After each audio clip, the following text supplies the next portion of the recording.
Eco bricks, ये नाम किसी ने सुना होगा तो किसी के लिए नया होगा। तो चलिए इस वीडियो में हम जानेंगे कि इको ब्रिक्स क्या है, इन्हें क्यों बनाया जाता है और इन्हें कैसे बनाएं। इको ब्रिक कुछ ऐसी दिखाई देती हैं। पहले हम जानेंगे इको ब्रिक्स हमें क्यों बनाना चाहिए। हमारे आसपास सबसे कॉमन जो वेस्ट है वो है प्लास्टिक वेस्ट, यानी कि प्लास्टिक रैपर्स और प्लास्टिक बॉटल्स। रैपर्स हमारी डेली लाइफ में एक कॉमन वेस्ट है। जो भी हम सामान खरीदते हैं 90% प्लास्टिक रैपर्स में ही आता है, चाहे वो बिस्किट्स हों, चिप्स हों, चॉकलेट्स हों, ग्रोसरीज हों, डिटर्जेंट, सोप्स, कुछ भी हो। ऐसी न जाने कितनी डेली यूज की चीजें हैं जो प्लास्टिक वेस्ट प्रोड्यूस करती हैं। इनका हम क्या करते हैं? ये सिर्फ डस्टबिन में जाती हैं और ये डिकम्पोज नहीं होती, यानी कई सालों बाद भी ये ऐसी की ऐसी ही रहेंगी। तो मतलब हमारे अर्थ को बहुत ही नुकसान होता है। मतलब ये बिल्कुल भी इको फ्रेंडली नहीं है। दूसरा वेस्ट है प्लास्टिक बॉटल्स।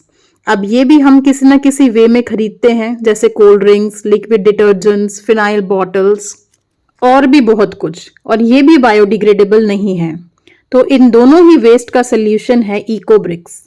इको ब्रिक्स को हम प्लास्टिक बॉटल से बनाते हैं जिनमें प्लास्टिक रैपर्स हम भरते हैं। ये इतनी सॉलिड हो जाती हैं कि एक ब्रिक की तरह ये काम आती हैं, और इनसे हम फिर घर बना सकते हैं, पार्क में हम प्लांटर्स बना सकते हैं, पेमेंट्स बना सकते हैं और भी बहुत कुछ बना सकते हैं। चलिए अब जानते हैं इन्हें बनाते कैसे हैं। आपके घर में जो भी रैपर्स होते हैं उन्हें हम इकट्ठा करेंगे।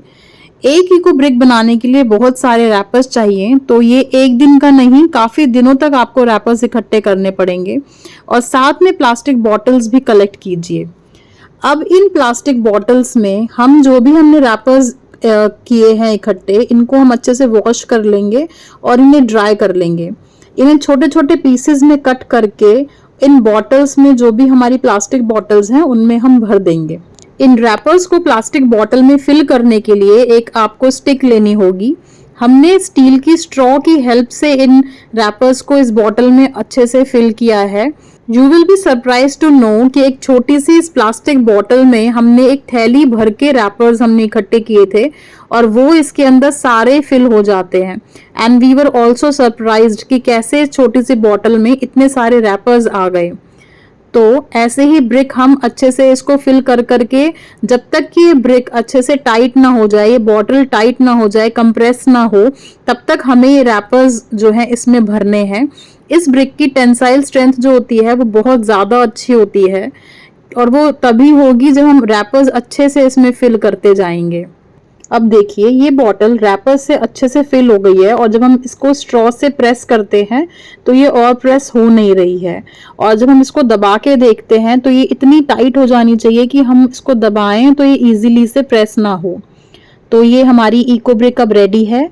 और यही इको ब्रिक बहुत सारी चीज़ों में काम आती है, जैसे हम पहले ही बता चुके हैं। जैसे ये डस्टबिन्स बनाने में काम आ सकती है, benches, tables. You can read this article related to eco bricks. It has very useful information.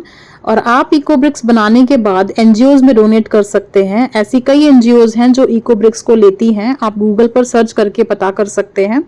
And please do subscribe our channel because it takes a lot of effort for making such videos and give you the useful information. Thank you. Thanks for appreciating us. Thank you.